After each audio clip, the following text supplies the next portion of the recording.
Bonjour les amis, et une fois de plus, soyez les bienvenus sur ma page YouTube, Canal 200 Info. Ici, nous parlons immigration vers les États-Unis d'Amérique. Je suppose que vous êtes un immigrant, vous êtes aux États-Unis d'Amérique, vous parlez la langue française et vous voulez du travail.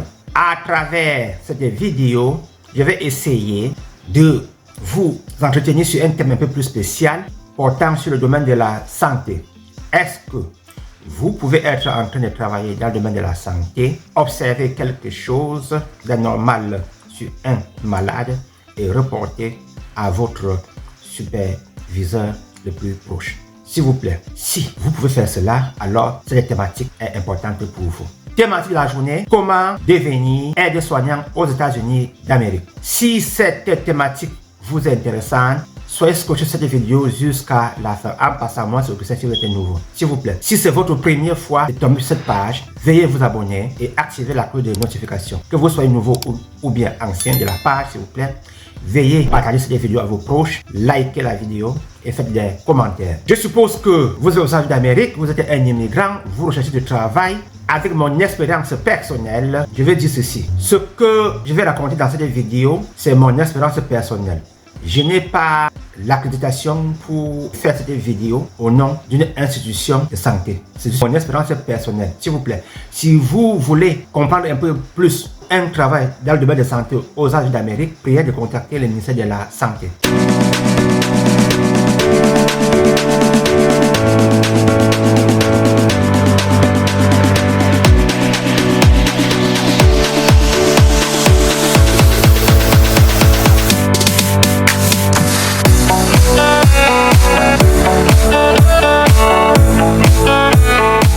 Je reviens sur la thématique. Vous voulez être aide-soignant aux États-Unis d'Amérique, il y a des procédures qu'il faut suivre. Vous devez être qualifié et puis aller à l'étape suivante. Première qualification, vous devez avoir le diplôme, vous devez faire une formation, avoir le certificat et puis passer la licence et être enregistré au niveau de votre État. Première chose à faire au niveau du diplôme, si vous voulez être aide-soignant aux États-Unis d'Amérique, vous devez d'abord avoir le High School Diploma ou bien son équivalent, le GED. Vous quittez par exemple de l'Afrique comme moi, vous avez le baccalauréat, vous voulez faire dans le travail d'aide-soignant aux États-Unis d'Amérique. Qu'est-ce qu'il faut faire? Il faut traduire d'abord votre diplôme. Vous partez à West, il y a un organisme. C'est un organisme qui traduit les diplômes. Parce que si vous voulez faire une formation, vous voulez aller à l'université aux États-Unis d'Amérique, vous venez avec votre diplôme comme le baccalauréat, ils ne sauront pas ce que cela veut dire. S'il vous plaît, quand vous avez le baccalauréat aux États-Unis d'Amérique, ce n'est pas le diplôme que vous avez eu en classe de terminale en Afrique. C'est plutôt un autre nom. Dans leur système, baccalauréat, c'est plutôt un autre nom qui se signale. Donc, comment est-ce que cela se passe? Vous traduisez votre diplôme. Vous devez maintenant chercher l'école. Si vous n'avez pas le baccalauréat, comment est-ce que vous faites? Vous arrivez aux États-Unis d'Amérique, vous partez à la bibliothèque, vous faites le cours d'anglais et puis vous dites que vous voulez faire les programmes de GED. Vous passez dans le GED, vous êtes qualifié pour faire le travail d'aide-soignant. Cela s'appelle CNA, Certified Nurse Assistant. Maintenant, vous avez maintenant le diplôme, puisque si vous partez au centre de formation avec votre baccalauréat, ils ne sauront pas ce que c'est que le diplôme que vous avez en main. Quand vous partez maintenant traduire à West, vous venez avec cela, alors c'est maintenant un diplôme légal. De deux, vous devez maintenant chercher l'école. Vous trouvez l'école, vous devez payer les frais d'inscription et puis vous payez les frais de la formation. Il y a deux programmes. Il y a les programmes privés, ça qui est plus fréquent, vous payez. La formation ne dure pas trop, mais les cours sont accélérés. Vous pouvez aussi faire une formation gratuite. Il y a des instituts, des organismes qui font des formations gratuites. Mais pour bénéficier de cela, il faut remplir trop de critères régulièrement. Il faut être quelqu'un auquel le revenu mensuel est très faible. Très faible. Et puis aussi, vous devez également savoir que votre formation prend encore plus de temps que prévu. Et au niveau des frais, la pension dépend d'une institution à l'autre. Il y a des écoles qui peuvent vous prendre, je ne sais pas, $1000, $1200, d'autres sont peut-être même à $1500, même $1800, ça dépend. Maintenant, pour la suite, je suppose que vous avez le diplôme, vous avez eu l'école, il faut maintenant aller à la formation. La formation se passe en deux niveaux. Il y a le cours proprement dit et puis l'internship. Premièrement, pour faire le cours, comment est-ce que cela se passe aux États-Unis d'Amérique? Vous voulez être CNA, c'est-à-dire aide-soignant, quand vous remplissez déjà les critères pour aller à l'école, puisque quand vous venez même avec le baccalauréat pour votre inscription, on doit toujours vous faire un test parce que vous venez de l'étranger. On veut se rassurer que vous allez prendre place dans une salle de classe. Quand on doit parler, vous allez comprendre l'anglais. Mais si vous avez eu votre baccalauréat, c'est pas votre high school diplôme aux États-Unis d'Amérique, vous ne faites pas le test. C'est un test pour se rassurer que vous comprenez ce que l'enseignant est en train de dire pendant la formation. Maintenant, pour la formation, cela se passe régulièrement. Il y a des centres qui ont 3 programmes. On peut vous former de 8h à 13h ou bien de 13h à 17h. Cette formation dure 2 semaines, puisque en principe, quand vous voulez faire le CNA, il faut faire la formation dans un centre accrédité par le gouvernement. Il demande au minimum 75 heures de formation pour le cadre de la formation en principe écrite.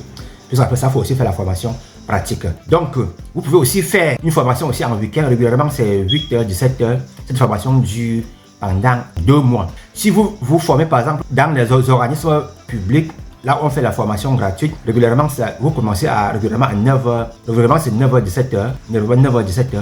Là, dure pendant 2 mois. Vous avez maintenant déjà le programme de la formation. Il faut maintenant vous finissez maintenant la formation. Pendant la formation, il y a des tests qu'il faut faire. Le chapitre est très gros. Je vais prendre mon cas. Je suis arrivé en Amérique quand je voulais faire le CNA training. Qu'est-ce que j'avais fait? Mon niveau d'anglais était faible. J'avais traduit mon diplôme.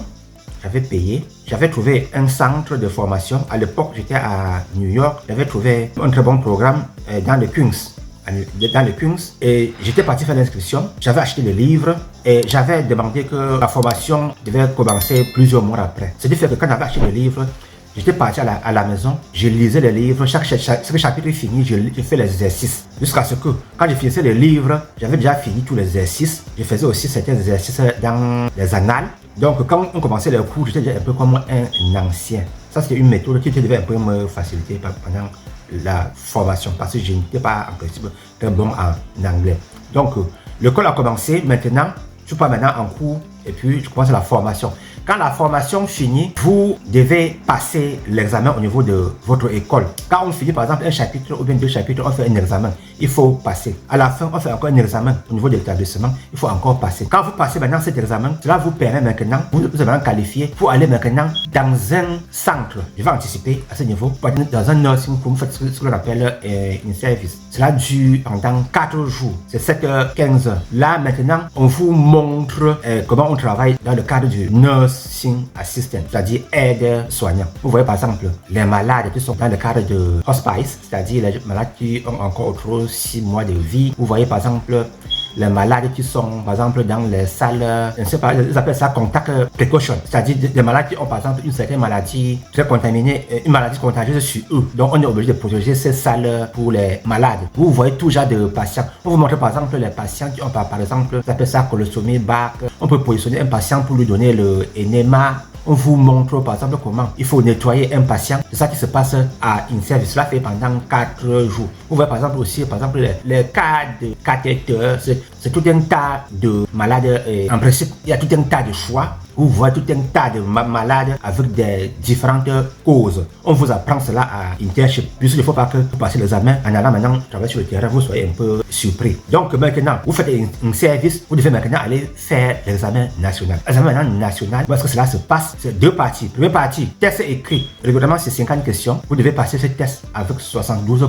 Test pratique, ils appellent ça le skill. Cela a 5 parties. Vous devez passer tous les 5 parties. Donc, un examen égale test pratique et test écrit. Vous devez passer tous les 2, puis vous avez la licence. Si vous passez le test pratique, vous ne passez pas le test écrit, vous avez échoué. Vous passez le test écrit, test pratique, vous échouez, vous avez échoué. Vous passez le test écrit, test pratique, vous réussissez, 4 tests pratiques. Le 5e n'a pas été validé, vous échouez. Vous faites cela pendant 2 fois. 2 écrits, 2 pratiques. Vous faites 2 écrits, 2 pratiques, vous échouez les 2. Alors vous reprenez la formation à 0. J'espère que c'est compris. Vous allez maintenant à l'examen. Vous passez maintenant l'examen. On doit maintenant enregistrer on vous attribue un code. Je vais dire un numéro de licence. On enregistre cela au niveau de votre état. Puisque quand vous appliquez le travail de CNA au sein d'Amérique quelque part, première chose qu'on vous demande, on demande d'abord votre numéro de licence pour vérifier s'il y a quelque chose d'anormal sur votre nom.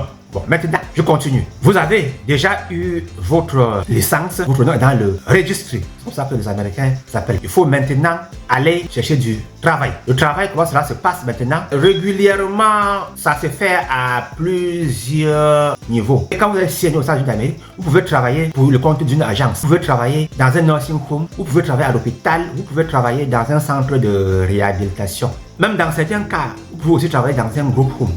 C'est à peu près similaire au nursing home.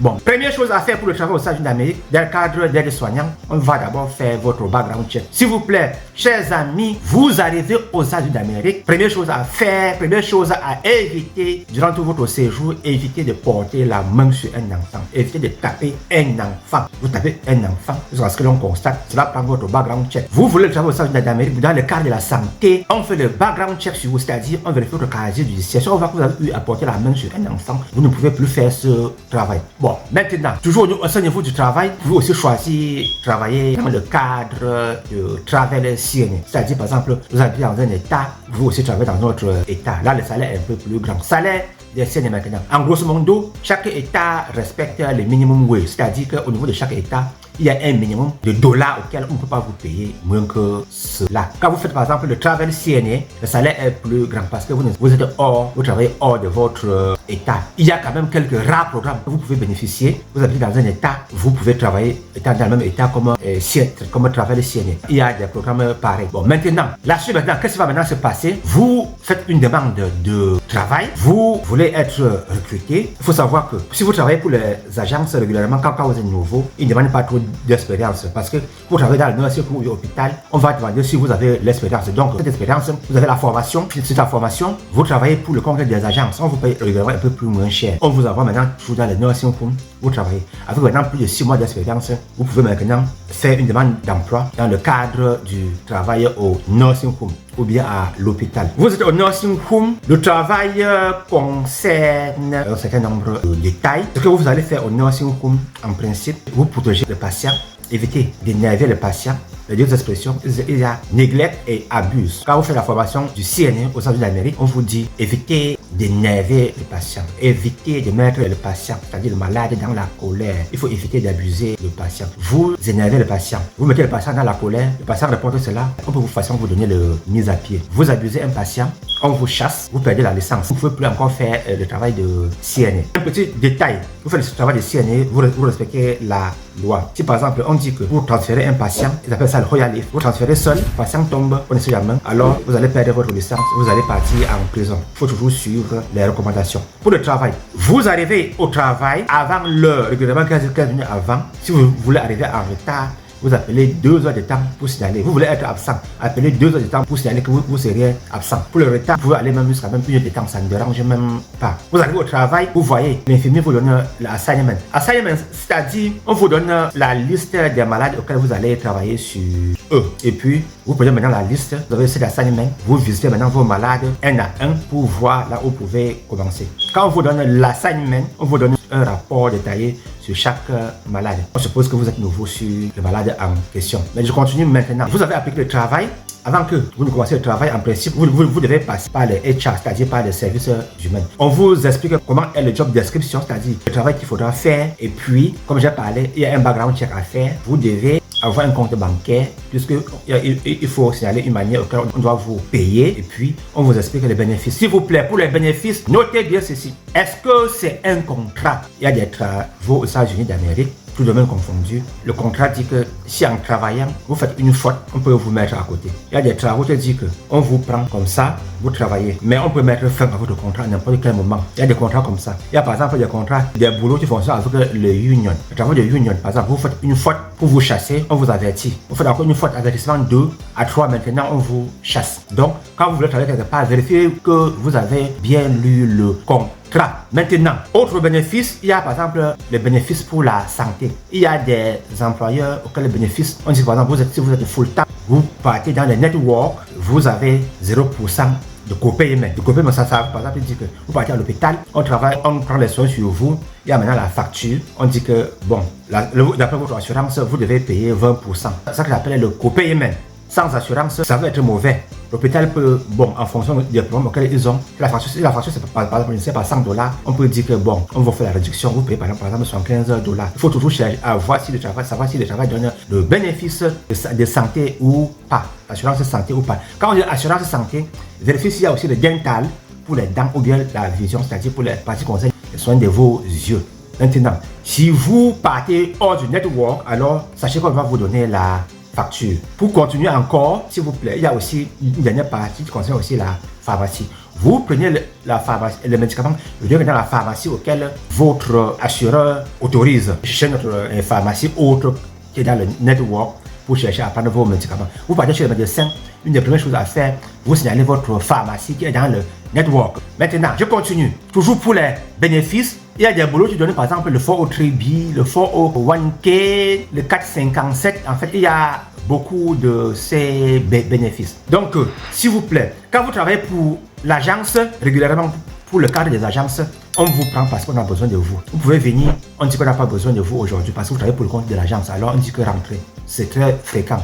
Maintenant, le travail, c'est en 3 chiffres régulièrement. Le chiffre, c'est 7h, 15h, 15h, 23h, 23h, 7h le matin. Parfois, le chiffre peut être 7h, 19h, 19h, 7h. Là, c'est le chiffre de 12h. Avant, c'est le chiffre de 8h. Parfois, à certains niveaux, on dit chiffre 7h, 15h. Et puis, il y a aussi des petits chiffres 15h, 19h. C'est-à-dire que vous pouvez faire 7h et puis vous ajoutez encore 4 heures de temps. C'est très fréquent. Pour les boulots, parfois, vous pouvez, ça c'est un secret pour gagner, vous pouvez choisir faire 2 part-time jobs. Vous travaillez à 2 endroits différents. Vous allez gagner sur les taxes. Vous pouvez faire 2 part-time jobs, arriver même quelque part, même comme on demande, on y a toujours les gens auxquels on a toujours besoin dans le service, des gens pour travailler. Vous pouvez, un chiffre fini, vous dites que je veux rester. S'il y a quelqu'un, on vous appelle régulièrement, il y a toujours les gens. Bon, il y a par exemple les gens qui travaillent toujours pour le compte des agences. Il y a un système. Vous faites l'application de travail, une demande de travail dans le cadre d'une agence. Il y a des agences. Ils fonctionnent avec le système d'application. Vous partez à l'application, vous choisissez le chiffre à travailler. Vous êtes quelque part, vous avez par exemple un part-time, vous partez encore quelque part, vous faites encore une demande pour le cadre du travail pour les agences. Ça permet que pour les agences, vous choisissez, vous faites votre propre emploi du temps. Quand vous avez déjà l'expérience, régulièrement, vous payez un peu plus gros. Bon, maintenant, la chute, maintenant, puisque ce que je vais signaler, s'il vous plaît, vous faites le travail de nursing, cela fait partie du nursing, vous êtes nurse assistant, s'il vous plaît, vous êtes au travail, vous avez votre malade, chaque fois qu'il y a je ne sais pas, qu'il y a une faute, quelque chose d'anormal sur votre malade, vous reportez à votre infirmier. Très capital. Il ne faut jamais oublier. Quand vous avez votre assignment, s'il vous plaît, je vais beaucoup insister. Je pourrais faire une vidéo un peu encore plus spéciale pour bien faire ce détail à ce niveau parce que les gens ne veulent pas trop de vidéos. Mais dans tous les cas, cette vidéo ne peut qu'être longue. Il y a beaucoup à signaler. Puisque vous voulez être signé pour avoir un peu plus de bénéfices. Quand vous faites les papiers au niveau des ressources humaines, vous devez savoir si on donne le congé ou pas, ou bien s'il y a les sick days, ou bien s'il y a les personal days. Régulièrement, vous avez toujours les jours de congé, c'est en fonction du nombre d'heures que vous faites par semaine. Il y a par exemple aux États-Unis, par exemple, quand vous avez une fête comme Thanksgiving, les fêtes de Noël, 1er janvier, la fête du président, il y a beaucoup de fêtes comme ça là. Le jour là, quand vous travaillez, le salaire est 1,5. C'est-à-dire par exemple que si on vous paye $2 l'heure, vous travaillez le jour en question, automatiquement on doit vous payer $3.